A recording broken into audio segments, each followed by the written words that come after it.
한국은 보나마나 곧 없어질 겁니다. 왜냐하면 한국은 일본을 그대로 본따서 만든 나라라고 해도 과언이 아닐 정도로 모방을 많이 하는 나라니까요. 곧 그 실체가 드러날 게 분명하거든요. 한 프랑스 마을에서는 일본인 동료로 인해 한국을 그저 개발도상국이라고 생각하고 있는데요. 그러나 프랑스 방송에서 공개한 한국 관련 영상으로 인해 프랑스의 한 마을뿐만이 아닌 프랑스 전체가 대충격을 받고 말았는데요. 과연 프랑스에선 무슨 일이 벌어지고 있는 걸까요? 지금 바로 들어보시죠. 그 전에 구독과 좋아요, 알림 설정 한 번씩만 부탁드리겠습니다. 안녕하세요. 제 이름은 소피 듀부아예요. 파리의 소르본 대학교에서 국제경제학 교수로 일하고 있죠. 파리 16구의 조용한 아파트에서 남편 마르크와 두 아이 에밀리와 루카와 함께 살고 있어요. 제 삶은 상당히 안정적이었어요. 매주 월요일부터 금요일까지 같은 시간에 일어나 같은 카페에서 같은 크루아상과 아메리카노를 주문하고 같은 길을 따라 대학으로 향했죠. 주말에는 가끔 루브르나 오르세 미술관을 방문하거나 센 강변에서 피크닉을 즐기곤 했어요. 매년 여름이면 남부 프랑스의 같은 해변 마을로 휴가를 떠났고요. 제 인생은 완벽하게 예측 가능했어요. 그리고 솔직히 말하자면 저는 그런 안정감을 사랑했답니다. 그런데 어느 평범한 화요일 저녁 모든 것이 바뀌었어요. 마르크가 평소보다 들떠서 집에 돌아왔거든요. 그의 눈빛만 봐도 뭔가 있다는 걸 알 수 있었죠. 저녁 식사를 마치고 아이들이 숙제를 하러 방으로 올라간 후 마르크가 입을 열었어요. 소피, 내가 아주 놀라운 제안을 받았어.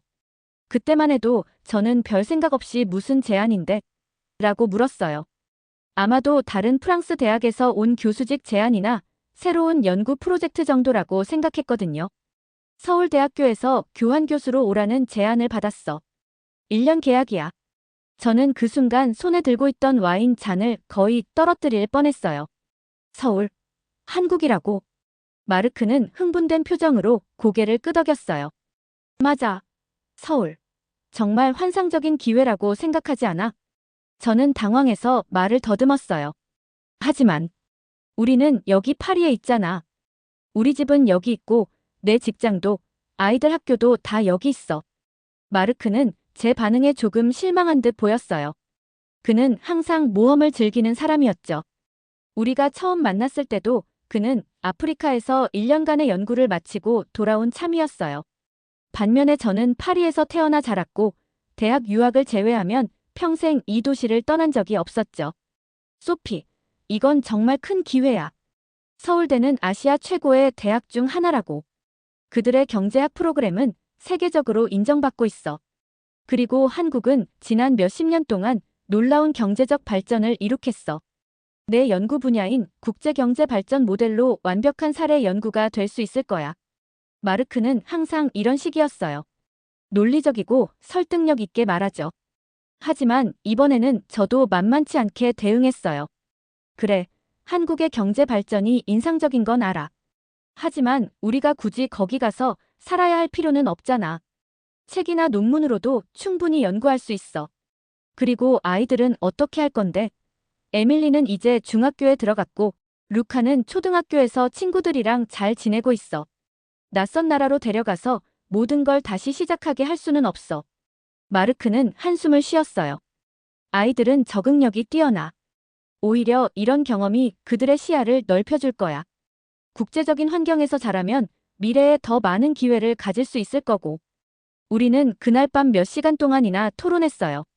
마르크는 한국의 교육 시스템이 얼마나 우수한지, 서울이 얼마나 안전하고 현대적인 도시인지, 이 경험이 우리 가족 모두에게 얼마나 풍요로운 기회가 될지 열정적으로 설명했죠. 반면 저는 모든 실용적인 문제들을 제기했어요. 언어 장벽, 문화적 차이, 제 경력의 중단, 그리고 무엇보다 아이들의 교육과 정서적 안정에 대한 걱정이었죠. 그날 밤 우리는 결론 없이 잠자리에 들었어요. 하지만 저는 잠을 이루지 못했죠. 머릿속에서는 서울에 대한 이미지들이 계속 떠올랐어요. 사실 저는 한국에 대해 아는 게 거의 없었어요. K-팝과 김치, 그리고 삼성 정도. 한국 드라마를 좋아하는 동료 교수가 종종 한국의 아름다움에 대해 이야기하긴 했지만 저는 그저 공손하게 듣기만 했을 뿐이었죠. 다음 날 아침, 저는 평소보다 일찍 일어나 노트북을 열고 한국에 대해 검색하기 시작했어요. 서울의 이미지들이 화면을 가득 채웠죠. 현대적인 고층 빌딩들, 한강을 따라 펼쳐진 공원들, 화려한 야경, 그리고 고궁과 전통시장 같은 역사적인 장소들까지. 서울은 제가 상상했던 것보다 훨씬 더 다양하고 역동적인 도시처럼 보였어요. 하지만 여전히 제 마음속에는 불안함이 가득했어요. 유럽을 벗어나 본 적이 없는 저에게 아시아는 너무나 먼 곳이었거든요. 그리고 솔직히 말하자면 저는 변화를 두려워하는 성격이에요.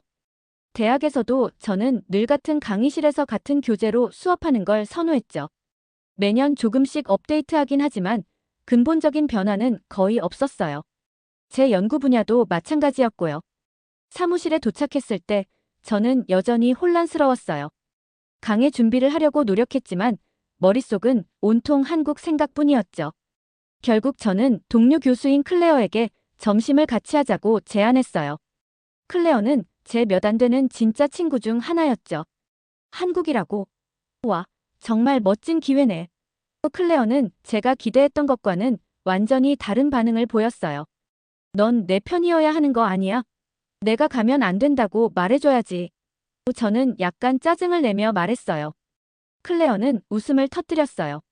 소피, 솔직히 말해서 넌 너무 오랫동안 같은 자리에 있었어. 평생 소르본에서만 가르치고 파리에서만 살 계획이야? 가끔은 안전지대를 벗어나는 것도 필요해. 저는 불만스럽게 포크로 샐러드를 쿡쿡 찔렀어요. 나한텐 안정감이 중요해. 그게 뭐가 잘못됐다고? 잘못된 건 없어. 하지만 넌 국제경제학 교수잖아. 실제로 세계를 경험해보는 것도 내 연구에 도움이 될 거야. 특히 한국 같은 나라는 경제 발전의 교과서적인 사례라고. 직접 가서 보면 내 이론의 깊이를 더할 수 있을 거야. 클레어의 말은 일리가 있었어요. 저는 항상 학생들에게 다양한 경제 시스템과 발전 모델에 대해 가르쳤지만 실제로 경험한 것은 유럽과 북미의 사례뿐이었죠. 아시아의 경제 발전, 특히 한국의 급속한 산업화는 제 강의에서 중요한 주제였지만 제 지식은 모두 2차적인 자료에서 나온 것이었어요. 그래도 아이들은 어떻게 하지? 에밀리는 사춘기에 접어들었고 루카는 아직 어려. 낯선 환경이 그들에게 충격이 될 수도 있어. 클레어는 생각에 잠겼다가 말했어요. 내 조카가 초등학교 때 부모님을 따라 미국에서 2년 살았는데 돌아와서는 완전히 달라져 있더라. 영어는 물론이고 자신감도 크게 늘었고 세상을 보는 시각도 넓어졌어. 아이들은 우리가 생각하는 것보다 훨씬 더 적응력이 뛰어나. 저는 천천히 고개를 끄덕였지만 여전히 확신이 서지 않았어요. 클레어와의 대화 후에도 마음속에는 수많은 의문이 남아있었죠. 그날 저녁 마르크와 다시 한국 이야기를 했어요. 이번에는 조금 더 침착하게요. 일단 내가 더 알아봐야 할 것 같아. 서울의 국제학교들은 어떤지, 우리가 살 수 있는 지역은 어디인지, 그리고 내 경력에는 어떤 영향이 있을지. 마르크의 얼굴에 미소가 번졌어요. 그는 제가 적어도 가능성을 열어두기 시작했다는 것을 알아차린 거죠. 물론이야. 우리 함께 알아보자. 내가 서울대에서 받은 자료들도 있어. 그리고 이미 그곳에서 일하고 있는 동료도 몇 명 있어. 그들에게 현실적인 조언을 구할 수 있을 거야. 그날 밤, 우리는 함께 서울에 대한 영상들을 보기 시작했어요. 첨단 기술의 도시 모습과 함께 아름다운 산들과 공원들, 활기찬 시장과 맛있어 보이는 음식들까지. 루카가 우연히 거실에 들어와서 우리가 보고 있는 영상을 보더니 갑자기 흥미를 보였어요. 우와, 저기 어디예요? 정말 멋져 보여요. 마르크가 웃으며 대답했어요. 서울이라는 도시야. 한국의 수도지. 거기 가볼 수 있어요? 루카의 눈이 반짝였어요. 마르크와 저는 서로를 바라보았어요. 아이들의 반응이 우리의 결정에 중요한 요소가 될 거란 걸 알고 있었죠. 글쎄, 아빠가 그곳에서 일할 기회가 생겼거든. 우리 가족 모두 1년 동안 거기서 살 수도 있어. 루카는 즉시 흥분했어요. 정말요? 와, 너무 좋겠다. 그곳 친구들은 어떤 게임을 할까요? 음식은 어때요? 학교는 어디로 다니게 되는 거예요? 루카의 순수한 열정에 저도 미소 짓지 않을 수 없었어요. 하지만 에밀리는 다를 거예요. 사춘기 소녀에게 모든 친구들을 떠나 낯선 나라로 가는 것은 큰 충격일 테니까요. 예상대로 에밀리는 그 소식을 듣고 격렬하게 반대했어요. 절대 안 돼요. 제 친구들을 다 떠날 수는 없어요. 거기 가면 아무도 못 알아들을 텐데. 어떻게 학교를 다니라는 거예요? 제발 가지 말아요. 저는 에밀리의 반응에 마음이 아팠어요. 그녀의 입장을 완전히 이해할 수 있었거든요. 사실 저도 비슷한 두려움을 가지고 있었으니까요. 낯선 환경, 언어 장벽, 문화적 차이. 이런 것들은 성인인 저에게도 부담스러운데 13살 소녀에게는 얼마나 크게 느껴질까요?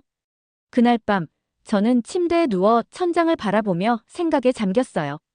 한편으로는 안전하고 익숙한 파리에 남고 싶었지만 다른 한편으로는 이 기회가 우리 가족에게 특별한 경험이 될 수도 있다는 생각이 들었죠. 평생 똑같은 패턴으로 살아온 저에게 이런 변화는 두렵지만 어쩌면 필요한 것일지도 모르겠다는 생각이 들기 시작했어요. 다음 날 아침, 저는 대학 도서관에서 한국의 경제 발전에 관한 책들을 몇 권 빌렸어요. 그리고 점심시간에는 국제관계학과의 박 교수를 찾아갔죠. 그는 한국 출신으로 10년 전부터 소르본에서 가르치고 있었어요. 안녕하세요, 박 교수님. 잠시 시간 좀 내주실 수 있을까요? 한국에 대해 몇 가지 여쭤보고 싶어서요. 박 교수는 환하게 웃으며 저를 맞이했어요. 물론이죠, 듀부아 교수님. 무엇이 궁금하신가요? 저는 남편이 서울대에서 교환교수 제안을 받았다는 이야기를 했어요. 그리고 우리 가족이 1년 동안 서울에서 생활하게 될 가능성에 대해 걱정하고 있다고 말했죠. 박 교수의 얼굴에 미소가 번졌어요. 아, 정말 좋은 기회네요. 서울대는 우리나라 최고의 대학이고 캠퍼스도 아름답답니다. 서울은 굉장히 안전하고 편리한 도시예요. 지하철 시스템은 세계 최고 수준이고 인터넷 속도도 매우 빠르죠. 문화적 충격이 있을 수 있지만 서울에는 외국인 커뮤니티도 잘 형성되어 있어서 적응하는 데 도움이 될 거예요. 박 교수는 계속해서 한국의 교육 시스템, 생활 방식, 문화적 특징에 대해 열정적으로 설명해 주었어요. 그의 이야기를 들으면서 저는 점점 더 한국에 대한 호기심이 커지는 것을 느꼈죠.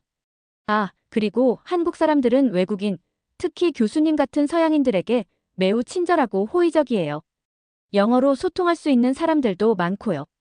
물론 한국어를 조금이라도 배우시면 더 풍부한 경험을 하실 수 있을 거예요. 대화를 마치고 사무실로 돌아오는 길에 저는 처음으로 이 한국행이 실제로 이루어질 수도 있겠다는 생각이 들었어요. 두려움은 여전했지만 그 안에 작은 흥분도 함께 있었죠. 평생 책과 논문으로만 연구해온 경제 발전 모델을 실제로 경험할 수 있는 기회라니. 학자로서는 정말 귀중한 경험이 될 것 같았어요. 그날 저녁, 저는 마르크에게 말했어요. 나 좀 더 진지하게 생각해 볼게. 하지만 몇 가지 조건이 있어. 마르크의 얼굴이 환해졌어요. 뭐든지 말해봐. 첫째, 에밀리가 다닐 수 있는 좋은 국제학교를 찾아야 해. 둘째, 내가 서울대나 다른 대학에서 강의나 연구를 할 수 있는 기회가 있어야 해. 셋째, 우리가 살 집은 한국 문화를 경험할 수 있으면서도 너무 낯설지 않은 곳이어야 해. 마르크는 즉시 동의했어요. 당연하지. 내일부터 더 구체적으로 알아보자. 서울대 측에 자세한 정보를 요청할게. 그리고 거기 이미 가 있는 동료들에게도 조언을 구해볼 거야.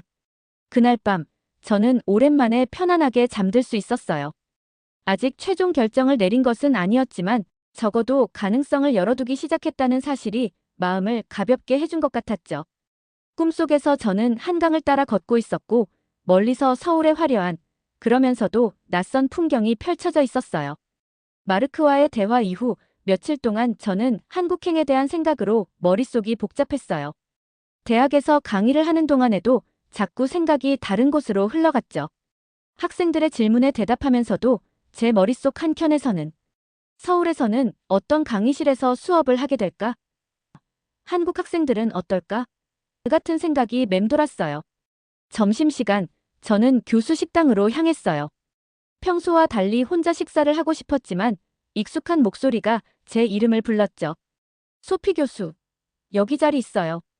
목소리의 주인공은 야마모토 히로시 교수였어요. 그는 소르본 대학교의 비교 문학학과에서 일본 문학을 가르치는 객원 교수로 약 2년 전부터 파리에 머물고 있었죠. 우리는 몇 번 학제간 연구 모임에서 만난 적이 있어 얼굴을 알고 있었어요. 안녕하세요, 야마모토 교수님. 저는 공손하게 인사하며 그의 테이블로 향했어요. 솔직히 말하면 혼자 있고 싶었지만 거절하기엔 너무 무례해 보였거든요. 요즘 어떻게 지내세요? 새학기 시작하느라 바쁘시죠? 야마모토 교수가 친절하게 물었어요. 네, 꽤 바빠요. 학부생 강의와 대학원 세미나를 모두 맡고 있어서요. 저는 짧게 대답했어요. 아, 그렇군요. 저도 이번 학기에 2개의 강의를 맡았어요. 일본 근대 문학과 동아시아 비교 문학이죠. 대화는 평범하게 이어졌어요. 날씨, 학생들, 대학 행정 시스템에 대한 불평. 그러다 문득 제게 아이디어가 떠올랐어요. 야마모토 교수는 아시아 출신이고 한국과 일본은 지리적으로도 가깝고 문화적으로도 유사한 점이 많을 테니 그에게 한국에 대해 물어보면 좋은 정보를 얻을 수 있지 않을까요? 야마모토 교수님, 혹시 한국에 가본 적 있으세요? 저는 조심스럽게 물었어요. 그의 표정이 미묘하게 변했어요. 친절한 미소는 여전했지만 눈빛이 약간 날카로워진 것 같았죠. 네, 몇 번 가봤어요. 서울에서 학술회의에 참석한 적이 있고 부산이라는 도시도 방문했죠. 왜 물으시는 거예요? 저는 마르크가 서울대에서 교환교수 제안을 받았다는 이야기를 했어요. 그리고 우리 가족이 1년 동안 한국에서 생활할 가능성에 대해 고민 중이라고 말했죠. 야마모토 교수의 얼굴에서 미소가 사라졌어요. 그는 젓가락을 테이블 위에 내려놓고 진지한 표정으로 말했어요. 소피 교수님, 솔직히 말씀드려도 될까요? 저는 당신과 당신 가족이 한국으로 가는 것을 추천하지 않아요. 저는 놀랐어요. 박 교수님과는 완전히 다른 반응이었거든요. 왜 그렇게 생각하시나요? 야마모토 교수는 주변을 살피더니 목소리를 낮추었어요. 한국은, 어떻게 말해야 할까요?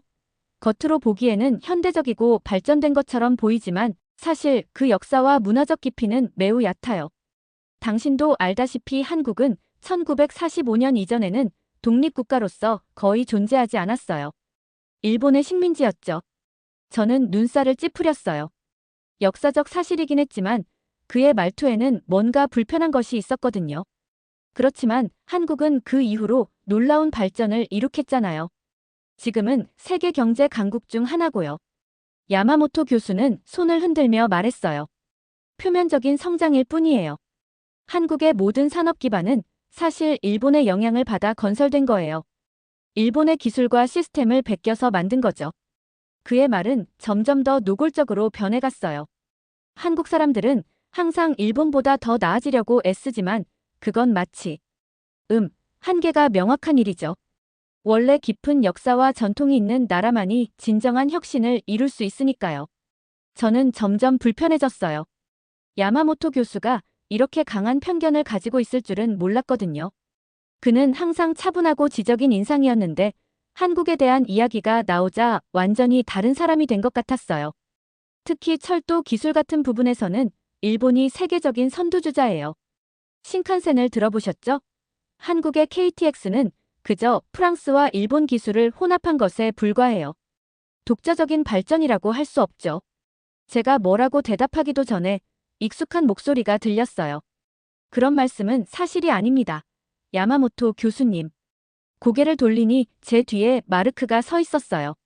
그는 우연히 교수 식당에 들른 모양이었고 우리의 대화를 듣게 된 것 같았어요.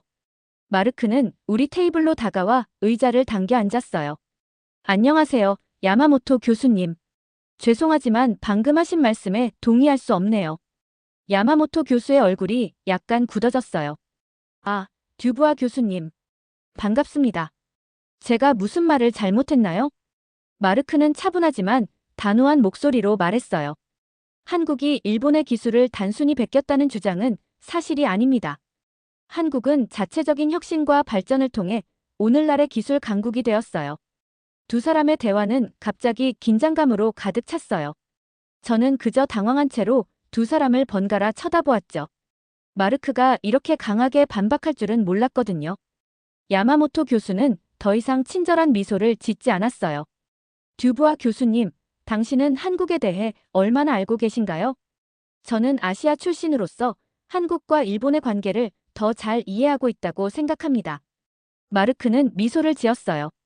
저는 최근 몇 개월간 한국의 과학기술과 교육 시스템에 대해 깊이 연구해 왔습니다. 그리고 제가 알게 된 것은 한국이 단순히 다른 나라의 기술을 모방한 것이 아니라 혁신적인 방식으로 발전시켰다는 사실이에요. 야마모토 교수의 얼굴이 점점 붉어졌어요. 그는 더 이상 자신의 감정을 숨기려 하지 않았죠. 그건 한국의 선전일 뿐입니다. 사실을 말하자면 한국은 일본의 발전 모델을 따라했을 뿐이에요. 그들이 자신들만의 독창적인 것을 만들어낸 적은 거의 없어요. 마르크는 고개를 저었어요. 그렇지 않습니다. 현재 한국은 인공지능, 반도체, 디지털 인프라 등 여러 분야에서 세계를 선도하고 있어요. 이건 단순한 모방으로는 불가능한 일이죠. 대화는 점점 더 격렬해졌어요. 저는 그저 조용히 듣고만 있었죠. 두 사람의 논쟁에서 한 가지 분명해진 것은 야마모토 교수의 한국에 대한 견해가 매우 부정적이고 편향되어 있다는 사실이었어요. 그리고 마르크는 예상외로 한국에 대해 깊이 이해하고 있었고 그곳에 가는 것에 대해 진심으로 기대하고 있다는 점이었죠. 결국 야마모토 교수는 자리에서 일어났어요. 죄송합니다만 다음 강의를 준비해야 해서요. 이만 가보겠습니다.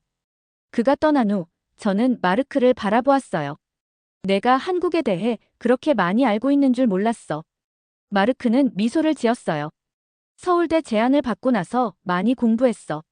그리고 솔직히 말하면 한국은 내 연구 분야에서 정말 흥미로운 일들을 많이 하고 있어. 그래서 이번 기회가 더욱 특별하게 느껴지는 거야. 야마모토 교수와의 대화는 의외로 저에게 중요한 깨달음을 주었어요. 다른 사람의 의견을 들을 때는 항상 그 사람의 배경과 관점을 고려해야 한다는 것이죠. 야마모토 교수의 한국에 대한 견해는 분명 그의 개인적인 편견에 영향을 받은 것 같았어요. 그날 저녁, 저는 인터넷에서 한국에 대해 더 많이 조사했어요. 여러 기사와 연구 자료를 읽으면서 야마모토 교수의 주장과 실제 현실 사이에는 큰 차이가 있다는 것을 알게 되었죠.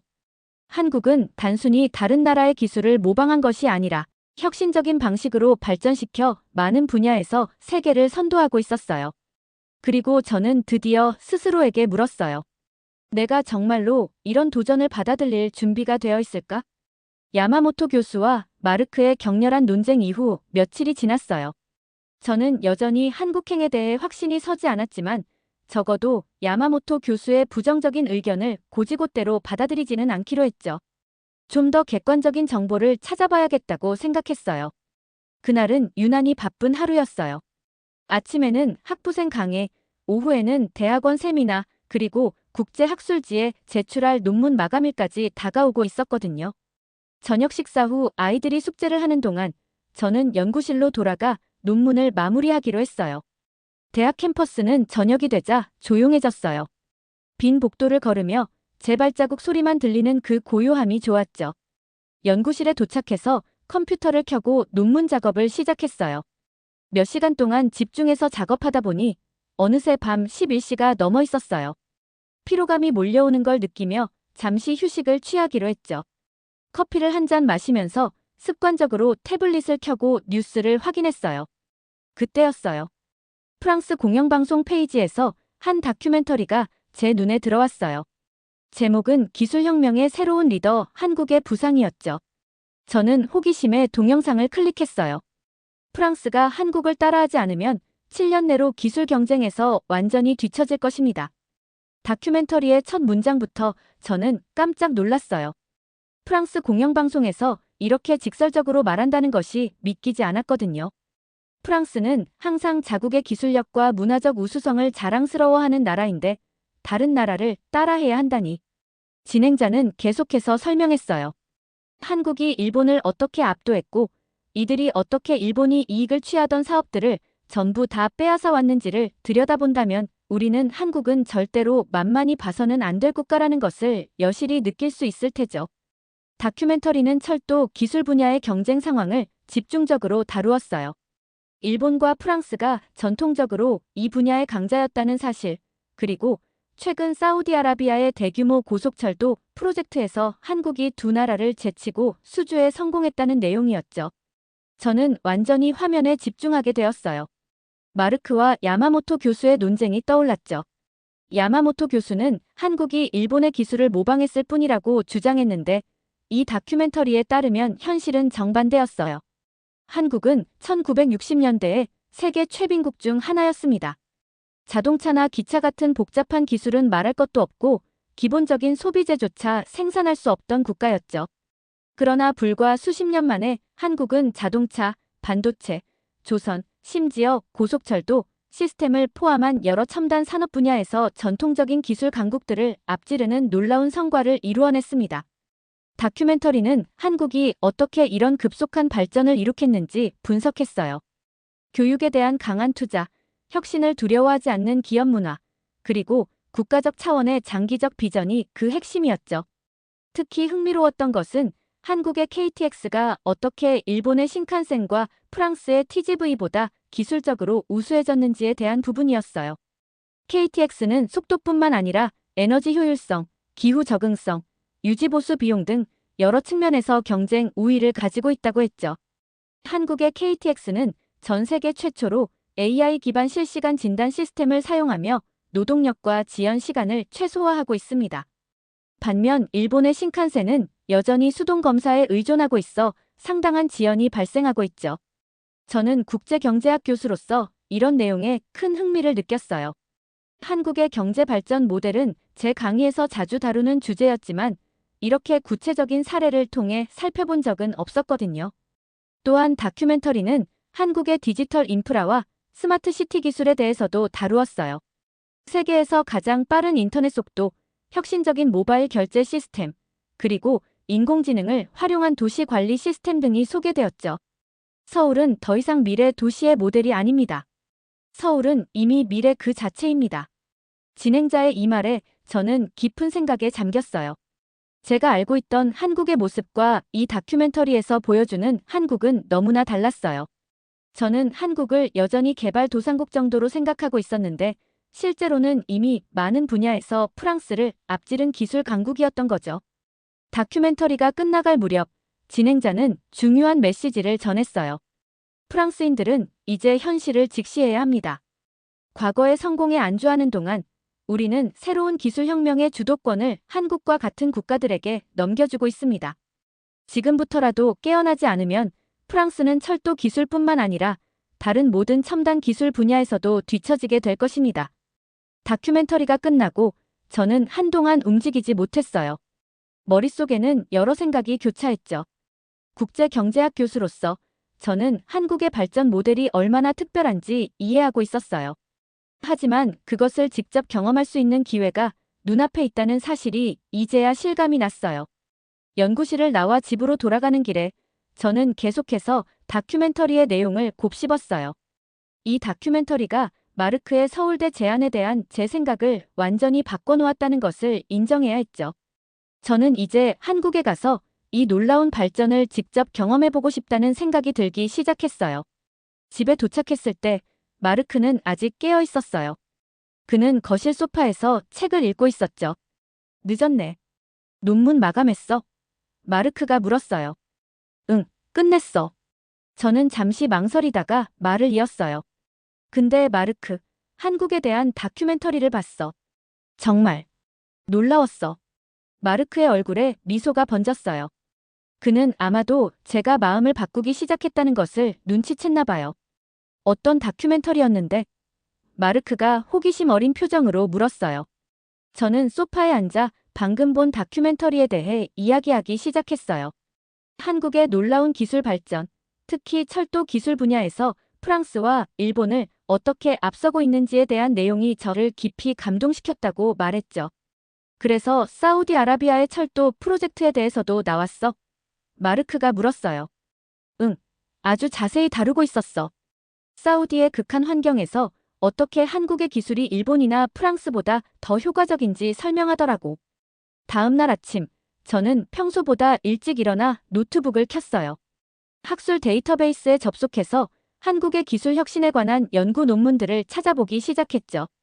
커피 한 잔을 마시며 몇 시간 동안 읽고 또 읽었어요. 저는 경제학자로서 한국의 발전 모델에 학문적 호기심을 느꼈어요. 어떻게 한 나라가 그렇게 짧은 시간 안에 첨단 기술 강국으로 도약할 수 있었을까? 이론적으로는 불가능해 보이는 일이었지만 한국은 그것을 현실로 만들어냈죠.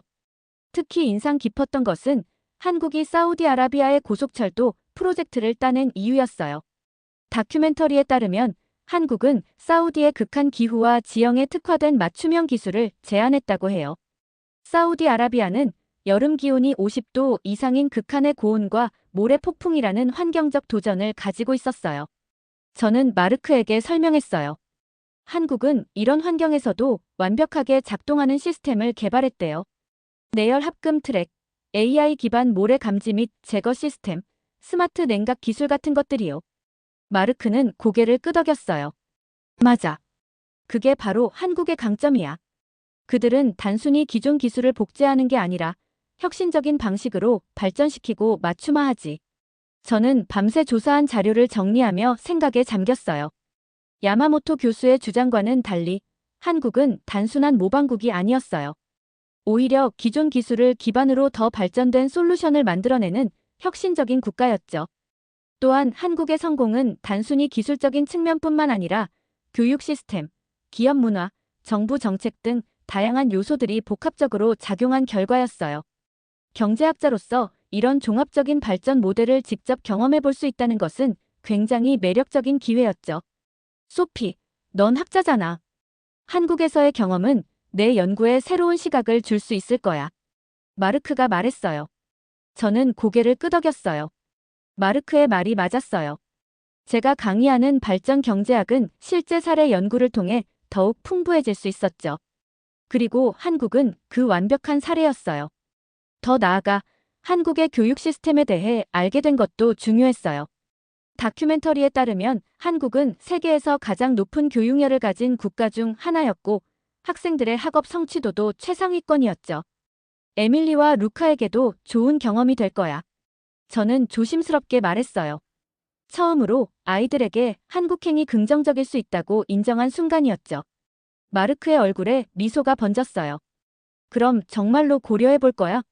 아직 완전히 결정한 건 아니야. 하지만 진지하게 생각해 보고 있어. 저는 솔직하게 대답했어요. 그날 저녁 저는 아이들에게 한국에 대해 이야기해 보기로 했어요. 루카는 이미 흥미를 보였지만 에밀리를 설득하는 것이 더 어려울 거라고 생각했거든요. 저녁 식사 후 저는 가족 회의를 열기로 했어요. 테이블에 모두 둘러앉아 한국행에 대해 진지하게 이야기를 나누고 싶었거든요. 마르크는 고개를 끄덕이며 찬성했고 아이들을 거실로 불렀어요. 오늘 우리 중요한 이야기를 나눠야 할 것 같아. 저는 조심스럽게 입을 열었어요. 아빠가 서울대학교에서 받은 제안에 대해 우리 가족이 함께 결정을 내렸으면 해. 에밀리는 즉시 얼굴을 찌푸렸지만 루카는 눈을 반짝이며 기대에 찬 표정이었어요. 엄마, 처음에는 나도 한국에 가는 것을 반대했어. 제가 솔직하게 말했어요. 낯선 나라에 가서 새로운 환경에 적응하는 게 두려웠거든. 하지만 최근에 한국에 대해 많이 알아보면서 생각이 바뀌기 시작했어. 저는 한국의 놀라운 기술 발전과 교육 시스템에 대해 아이들이 이해할 수 있는 방식으로 설명했어요. 한국의 학교가 얼마나 우수한지, 서울이 얼마나 안전하고 현대적인 도시인지, 그리고 이런 경험이 그들의 미래에 얼마나 큰 도움이 될 수 있는지 이야기했죠. 서울에는 우리가 상상할 수 없을 정도로 빠른 인터넷이 있대. 지하철은 모두 인공지능으로 관리되고 스마트폰 하나로 거의 모든 것을 할 수 있대. 루카에게 특히 흥미로울 만한 이야기들을 했어요. 거기 학교는 어때요? 저는 친구들이랑 떨어지기 싫어요. 에밀리가 여전히 우려하는 표정으로 물었어요. 서울에는 좋은 국제학교가 여러 개 있어. 영어로 수업하는 학교도 있고 프랑스어로 수업하는 학교도 있대. 그리고 이런 학교들에는 세계 각국에서 온 학생들이 함께 공부하니까 새로운 친구들을 사귈 수 있을 거야. 그래도 여기 친구들이 보고 싶을 거예요. 에밀리가 작은 목소리로 말했어요. 물론이지. 하지만 요즘은 화상통화로 쉽게 연락할 수 있잖아. 그리고 1년 후에는 다시 돌아와서 친구들을 만날 수 있을 거야. 마르크가 이어받았어요. 에밀리, 너도 알다시피 세계는 점점 더 연결되어 가고 있어. 미래에는 다양한 문화를 이해하고 적응할 수 있는 능력이 정말 중요해질 거야. 한국에서의 경험은 너에게 그런 능력을 키워줄 수 있는 특별한 기회가 될 수 있어. 에밀리는 여전히 확신이 없어 보였지만 적어도 완전히 거부하지는 않았어요. 작은 진전이었죠. 저는 가고 싶어요. 루카가 열정적으로 외쳤어요. 한국에서는 어떤 음식을 먹어요? 김치라는 거 들어봤는데 맛있나요? 저는 웃음을 터뜨렸어요. 맞아. 김치는 한국의 대표적인 음식이야. 배추를 발효시켜서 만든 음식인데 매콤하고 독특한 맛이 있대. 그 외에도 불고기, 비빔밥 같은 맛있는 음식이 많다고 해. 우리는 그날 밤 꽤 오랫동안 이야기를 나눴어요.